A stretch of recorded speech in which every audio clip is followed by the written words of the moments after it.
Hello, everybody. This is Erik with Tailgating with Erik podcast, and we got some great guests with us on the show today. We're here in Charlotte, and of course, I got Will Ferrell, and then I got Leprechaun. So everybody knows who Leprechaun is, and everybody knows who Will is, and Will is. Well, some people do. Yeah. So we're like, I guess we're like the three amigos around here that kind of help each other around here and doing the shows and stuff, and we all each have our own little niche, and Leprechaun does his little thing and going to all the races in his little leprechaun outfit, and then Will, he comes in and goes and interviews a lot of drivers and people that's going on with NASCAR.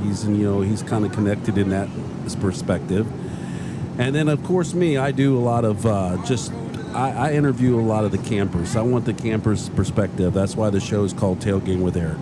It's all about the tailgaters. It's all about, different people that come to the races and why they love their racetrack so much and why we love it so much.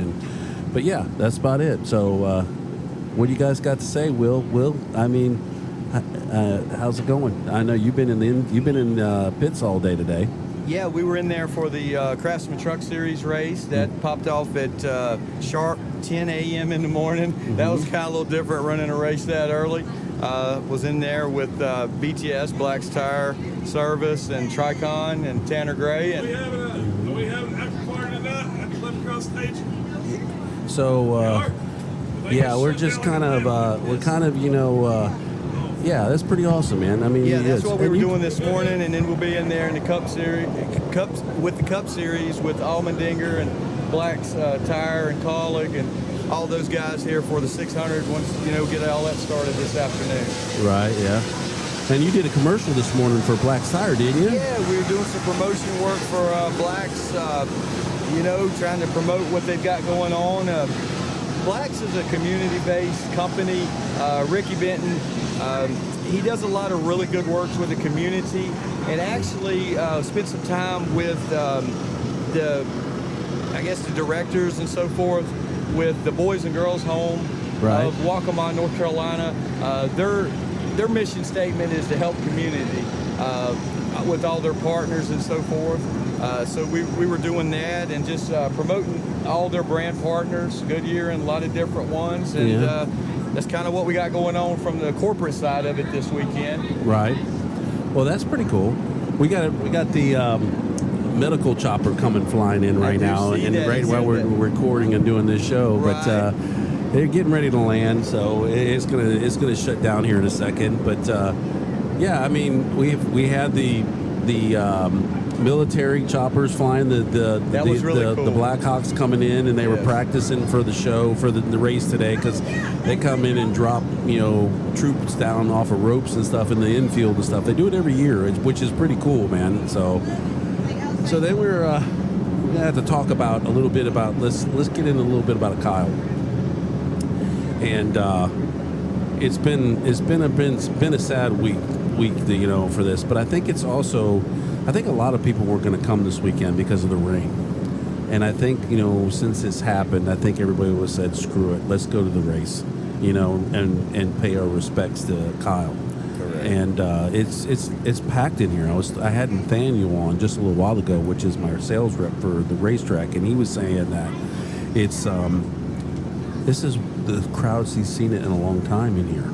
And he said most, they're sold out, but most of the time a lot of people, renew, and then something's come up and they can't go or something like that. But he said this time it's pretty packed in here this year. Yeah, a good friend of ours that one of the security guys, the what they call the camp mayor that runs all the campsites, came up to me when we pulled in, and they actually were opening up camping spots they haven't opened up in 20 years because there's so many people coming. Really? And that's great to see, because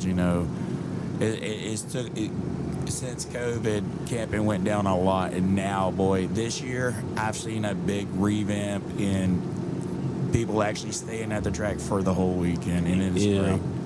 Well, a lot had happened here at Charlotte, and the reason a lot of people, weren't coming here is because they got rid of the All-Star race and the back-to-back weekends. People loved coming here. When it was back-to-back weekends, there was a 10-year waiting list to get into the infield. That's how busy it was and how packed it was in here. But when they got rid of that All-Star race, people was like, nah, I'm done. I'm done with NASCAR, and they packed up, and that's why you can anybody could have got a spot in here. I had Nathaniel on today, and I asked him, and there's some rumors going around, but I think the All-Star race is coming back. I really do. I think it's going to come back. And we talked about this on the show earlier. It was, with Nathaniel is that they need to bring it back, and it gives the haulers and all the teams an extra week at home to kind of rest and recuperate. They get to sleep in their own beds, and because they're heading out west afterwards. You know what I'm saying? Everything's going to go out west, and they're going to be on the road constantly. It's just a good thing to just let them stay home for 2 weeks instead of making them get on the road for the All-Star race. Right. It was the what I would call the vacation race before we get to like you said, the West Coast swing. Yeah. And I mean, no offense, I love that what they've tried with All-Star races these last couple of years, but the American All-Star race needs to be at the American track, aka Charlotte. Yeah. Because I mean that everybody grew up on that. That's what when you hear All-Star race, All-Star weekend is Charlotte Motor Speedway, and it's always been that. Let's get back to the roots, and I think NASCAR. I've seen a lot this year. I think we're getting back to the roots. Yeah. What do you think, Will? Do you think they're getting back to the roots?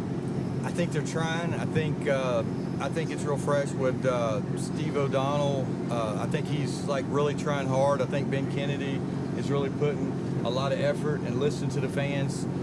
Actually, at Darlington for the spring race not long ago, Ben Kennedy and some of his staff actually went. I don't know if people know this or not, but went and actually sat in the stands with the fans, and I think that's pretty solid on NASCAR's part to want to reconnect with the fans, and right. Like that's what you do, show what the fans want. And I think that's what Brent does, and everybody in our little group. But Brent's right. The All-Star, and you're right, the All-Star race does need to be reconnected with the roots. When I think of All-Star race, what I think about is like back in the day, one hot night. And that car right there, that number 3 car right in front of me, resonates with me. You think about Dale Earnhardt, one hot night here. You think about Davey Allison. You think about Bill Elliott, all the pass in the grass, Kyle Petty, those iconic scenes.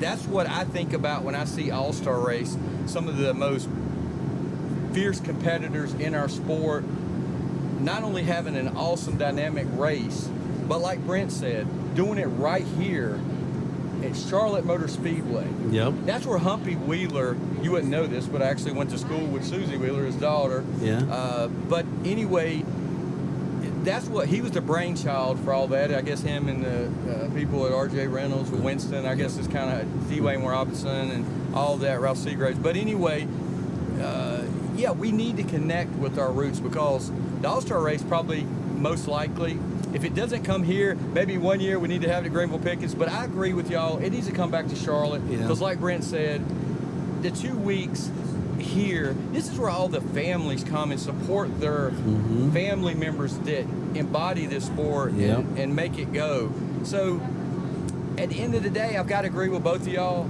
The All-Star race needs to come back to Charlotte. Yeah, I agree too. And it needs to come back to its roots, like y'all are saying. Yep, it does. I agree with you. I think it absolutely needs to come back to Charlotte. I think more fans would come. I think we need to get back to our roots, like you said. I talked to one of my buddies that's over here, and I'm not going to mention his name, but we talked about, the new Gen car, and I told him I don't like it, and I don't either. And nobody does, but he explained to me, he's like, he's in with NASCAR, and he's basically explained to me, we don't understand the aerodynamics of it, the technical part of it, and that us fans just don't understand it, and that's why It is. And I listened to him and took his perspective, and I kind of see his side of it, and I also see my side of it, and I think when you have two cars exactly the same, and you put like I explained to him, if me and you both went to the Chevy dealership and we bought two Camaro SSs exactly the same, and we drove them on the car and we just floored it on that track and just goes fast again, we're going to finish at the exact same time. But he says, no, we won't. He says, because one's going to be a better driver than the other one, which is true, okay? But there's not going to be that much of a difference, in my opinion. I agree with you. You know what I'm saying? You're right. So, and those cars are Becks. So if you buy two identical cars that are aerodynamic and they are exactly the same, what's the difference? I mean, I understand that it can come down. It comes down to pit strategy. It comes down to the luck of the draw, all that kind of stuff. You know what I'm saying? To win a race here. You know? Exactly. Yeah. And I'm also glad that they took the win and you're in. Out. Oh yes, I'm so glad. And when me and you had this conversation last year about consistency, it should be always based on consistency. It shouldn't be based on about if you win and you're in, and because, like I said, everybody can get lucky. Oh, you know what I'm true. saying? One person could get lucky, and if it's that one person gets lucky and gets in, and wins it and gets in. He's not going to win a championship because he got lucky, and if his consistency of winning is only his average finish is 24th, there's no way in hell he's going to win a championship. So I'm glad they got rid of that. Yeah, you're exactly right. In respect to, I think last year and the year before, we saw teams and drivers that were mired 30-something or worse back in points that were actually in the playoffs, and that shouldn't be. Yeah. We saw that, so they did fix that for sure on that part. And then when they get back, I'm sorry to get back to the All-Star race, what you were saying about getting back to the roots, what I was saying, do you remember back in the old days when the pit guys would have to push the race car over the finish that. line? They did that at Winston-Salem at the Coliseum and Dude, at the Charlotte. They need to bring that back, man. I mean, I watched some video of that the other night, actually. Me too. I posted it on my Facebook page. And I'm going to tell you this. I was really disappointed in how they did the pit stop this year at the All-Star race. Is they run in, change a car real quick, take off, and that was it. I mean, that's what they do every day. You need to give them a little bit more of a challenge to win that $100,000. Exactly. You know, the and pit crew challenge. Yes, you need and put them up against another pit crew at the same time and make them push each other a little harder. You know what I'm saying? I want to see the old stuff come back.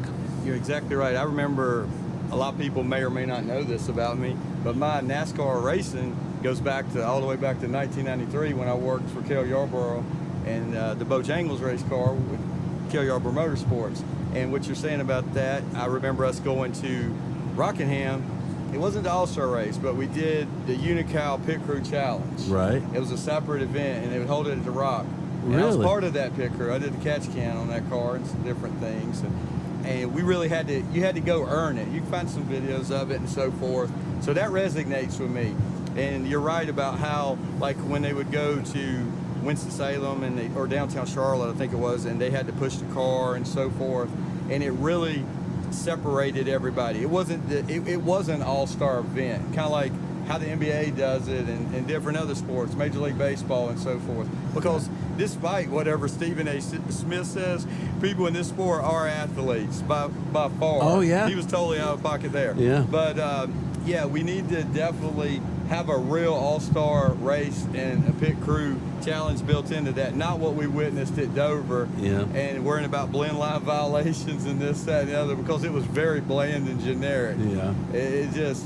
I did a poll and I asked everybody what they thought about the All-Star race, and I can tell you out of about 1,000 comments, it wasn't good. It was not good. It wasn't good. So, Yeah. so I'll be sharing that, because NASCAR was definitely on the side of NASCAR, as well as Erik is, and as well as Brent Hill, aka Leprechaun. We definitely love the sport. We love this sport. Yeah. If anybody ever spends much time close to us, they'll know that. So we need to share what we hear from the fans And I know you're for the fans. That's what Tailgating with Erik is all about. Yep. Hearing the fans and being a voice for the fans. Yep. As well as you are too, and as well as myself with Trailer Park Productions. So, what do you think about the pit crew part of the All-Star race? What do you think about it? Well, like I was saying, it's not a challenge at this point. And no offense, the crews, I got a lot of good friends. They miss that because that was their one time to shine of the year. Yeah. Because I mean, they shine every race, of course, but that was their spotlight. All right, this is what we're gonna do, and it takes it away. You used to have your special events when everything was going down here in Charlotte. You had your special events, and it made every part of we highlighted every part of the crew. They have taken that away. We need to get back to it. Yeah, you're right. But so, all right, let's take a quick break right here. We got to run a commercial real quick, and we'll get back to here in just a second. Fans, it's Erik with Tailgating with Erik's podcast. You know the feeling you wake up before dawn, haul the cooler to the track, stand in line for hours, screaming your lungs out through every caution flag, green, white, checkered finish? That's not just watching racing. That is fighting for every lap, every pass, every victory. And when the checker flag finally drops, you earn that ice-cold reward. That's why Modelo Special is different for us. Brewed with that same fighting spirit, pure, crisp, no shortcuts. It's the beer that says we showed up, we battled, and now we celebrate. The next time you are tailgating at a speedway or rewatching the epic duel on TV, reach for a Modelo. Raise it high for the driver that never quits. Modelo Special is the mark of a fighter. Find it wherever a great beer is sold, or better yet, stock that cooler before the next green flag. Salute, race fans. All right, guys. So, we kind of got off the a little bit of talking about Kyle a little bit, and we should probably get back to that a little bit. We need to, I never was a big Kyle Busch fan. You know, he was a villain, and but he was a great racer. He really was. You know, he won a lot of stuff. You know, when he was in that M&M's car, that 18 car, when he was in that Toyota, he was unbeatable. I kind of wish he would have stayed in that 18 a little bit. He probably would have won some more championships. 100% on that. Say that again. 100% on that, Mr. Candyman. The worst thing they could have done was let him leave that 18. Yeah, I know. I agree. I have no idea why he left that 18 car and went to the 8. I wish he would have stayed in the 18 car. I think he would have been a whole lot better. Probably won about some more races. Probably won another championship, I think. Oh yeah, especially I believe he would have had another championship. But you know, stuff happens. You know, I put it this way: this weekend has been so surreal. You know, Memorial Weekend. Yeah. And then just him with this going on, the fan reaction, the love, the support, not just NASCAR. You've got Fox, you've got you've got all sports. You've even got the guys that are playing for the World Cup right now, or the Stanley Cup. Yeah. Talking about them. There are so many people that were touched by that soul right there, and it's like my dad was asking me. It's like I told him, it's like, imagine losing Earnhardt Friday before the 500. Yeah. And now I know exactly how everybody felt that day. Yeah. But NASCAR's doing good. I was at that race. I was at Daytona 500 when Dale got killed. I was there. Wow. I was in turn 4 or in turn 3 and 4 in the camping area when that happened. And to be honest with you, my wife was there too, and but we weren't together at the time. But we were both there at this track at the same time when Dale got killed, and It was the most devastating day we knew, and I knew things weren't good when I saw it. We saw the car come down, and we knew it wasn't good. Right.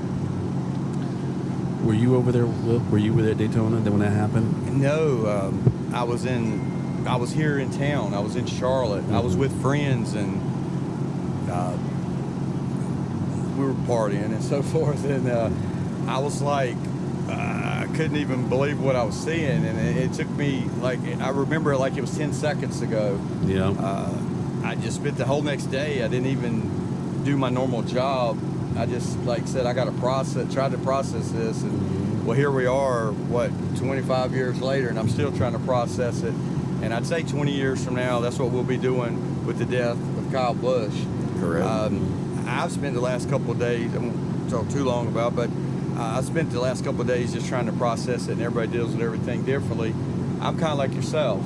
I was never really a Kyle Busch fan for a lot of his career, I'll be honest. Yeah. I don't know if it was because I got sick of him actually winning so much, or whatever have you, or maybe how he treated the media at times, because he definitely kept them on their feet. Yeah, And, I didn't like that little cocky bow that he used to always do at the end of the race. yeah, the crying with the eyes. I can remember like it was 10 seconds ago. But I tell you this, and I think that two of y'all will agree with me on this. I know Brent and everybody has been really trying to process it. I know you've been trying to process it.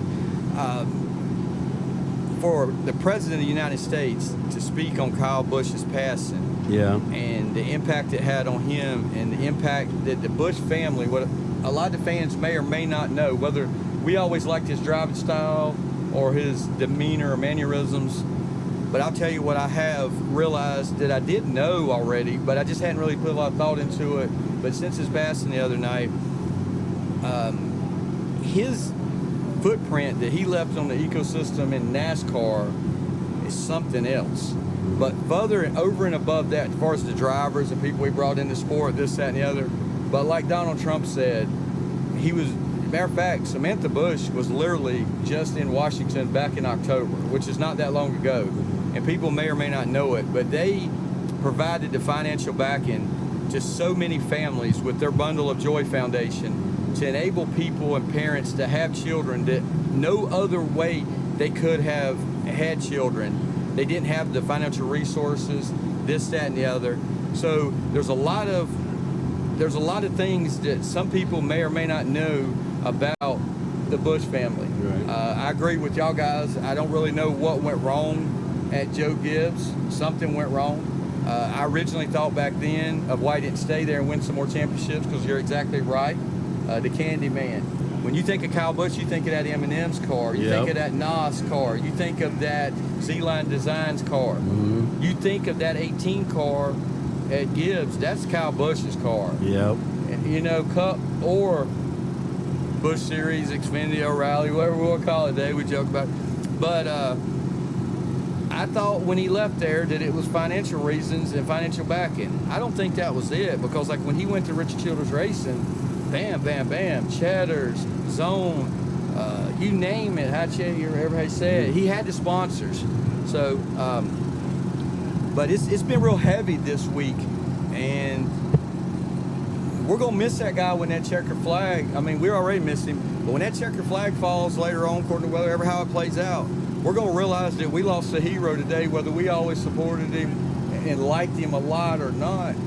And it's a lot of heavy hearts. And when I was in there in that garage area yesterday morning, and they unloaded that car that Austin Hill's got the monumental task of driving today, which I wouldn't want that job, guys. Yeah, I know. It was quiet. So, all right, well, let me take another commercial real quick, and then we'll come right back.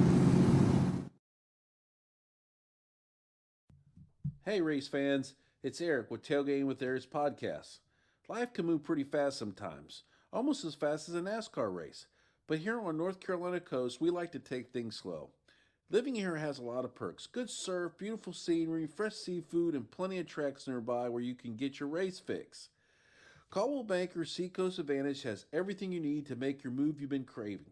Whether you are upsizing, downsizing, investing, or dreaming about your next chapter, they have the guidance you need to move forward with confidence. Coldwell Banker Seacoast Advantage has top agents that can help you make your house your home. Check out seacoastrealty.com. That's seacoastrealty.com. Let's make your next move your best one yet.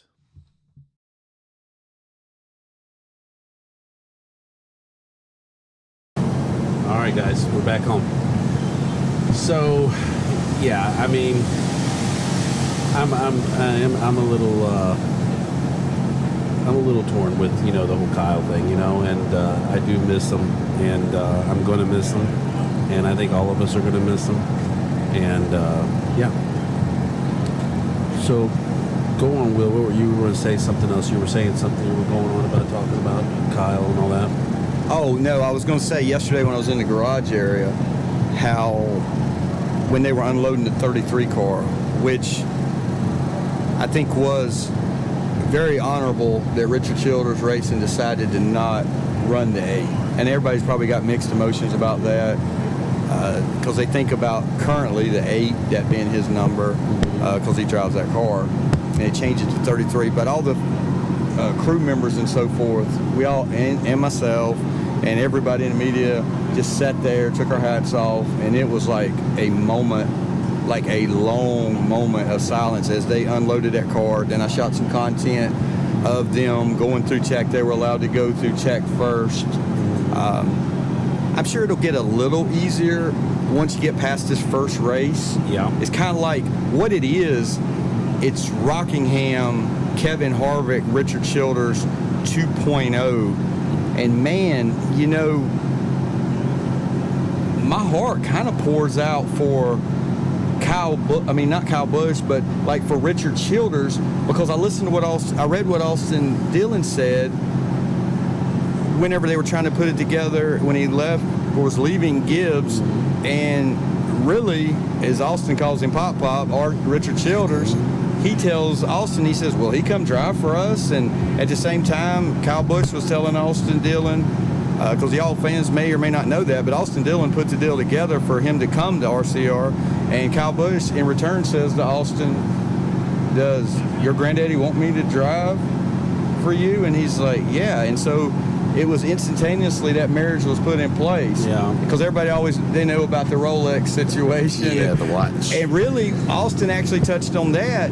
It wasn't so much, I always thought it was about him crashing his vehicles, but it was more so about the fact that he went and offered Austin a deal to go drive for him. Yeah. And that's where a lot of the anger stemmed from, but that's nor here nor there. But it's definitely a Rockingham 2.0 where Harvick had to come and try to replace this guy or fill the seat at least. It'd be interesting to see who drives that car moving forward. Will it be Austin Hill? Will it be Jesse Love? The emotion that Jesse Love showed last night, because I could really see. I talked to them guys during the rain delay last night, Danny Stockman and them. It's heavy. It's really heavy. I just hope NASCAR throws a caution on lap 8, like they did for Dale at number 3. Correct. I think. And I was just thinking that too. I hope we have that memorial lap. I hope we have that memorial lap at number 8. I agree with the two of y'all. They need to do something and do something in a big way to honor him, because I'm gonna tell you, I'm not gonna name the person by name, but I was talking to somebody who is at a high level in our sport, and he personally told me that he's only ever asked for a professional athlete's autograph one time in his life, and that was Kyle Busch. That was like 20 years ago or whatever it was. He said Kyle Busch was definitely the best racer of his generation, and that person is very high up the food chain in our sport. So that tells me what an impact he had on the sport. Whether we were always biggest fans of his driving style or how he treated the media or whatever. But I did watch Kyle grow as a human being towards these last number of years, how he interacted with Samantha, how he interacted with Braxton. And I did a video with Braxton and Samantha at the 2024. It was a rain delay, kind of like what we've been dealing with here. And I tell you what, out of all this, speaking to him, I'll kind of close my thoughts on him with this. My heart is shredded for not that only that whole family, but for Braxton. Yeah. And I strongly I believe am. Yeah. Braxton will be a future Cup star. Uh-huh. I don't think it'll be no letting out the gas. I think what it'll do is encourage that little young man to even want to be as good or better than his daddy than he already was wanting to be. I had Nathaniel on earlier, and Nathaniel was telling me how good he is here at this racetrack. He races, that Braxton races at this racetrack, and he wins all the time. Oh, already. wow. And he's only 11, or he's 12 now. He just had was 11th or 12th. He just had his birthday No, it's 4 days 11th, ago. 11. He's 11th turned birthday. 11. Yeah, Yeah, He's 11 years old, so he's been whipping everybody on this track already. Yeah, and 11 years old. Bandoleros and Legends. Mhm. And he's also ran in a youth division or junior division. He's actually raced a full-size late model out at Madeira Speedway in California. All right, fellas, we've actually hit our 30-minute mark, so I really appreciate you and thank you both for coming on the show. You know, Leprechaun, thanks for coming, which is Brent Hill, and then Will Ferrell and Will Powell, NASCAR Wheel, Trailer Park Productions. Yep. So tell them where they can find you at. Y'all guys can find me on Facebook. There's actually 2 different Facebook accounts. You can look for my Trailer Park Productions logo. That's on there. You can find me on Instagram. You can find me on TikTok. Maybe Erik will show me how to do YouTube someday. He's an expert. I'm not. Maybe these guys. But I'm pretty easy to find. But most of all, where you can find all 3 of us, you can find us at a NASCAR track near you, because you, the fans, is what we love the most. I don't think the 3 of us would even be sitting out here if it wasn't for the fans. Yeah, and I that's believe correct. that in my heart. Mhm. We do it for y'all guys. Yep. We do it for ourselves, but we do it for y'all guys because the fans are what makes NASCAR the sport it is. It's exactly right. You nailed it All on right there. And all right, and so and all you race fans out there who are watching the show, make sure you subscribe to my YouTube channel. That's the only way we can keep this show going on the road, and all of us. So this is Erik with Tailgating with Erik, and thank you guys for coming on the show. Appreciate and, you having us. This Yes, is thank you so much. Erik with Tailgating with Erik's podcast, and we're signing off, and this is Thunder Roll, rolling out.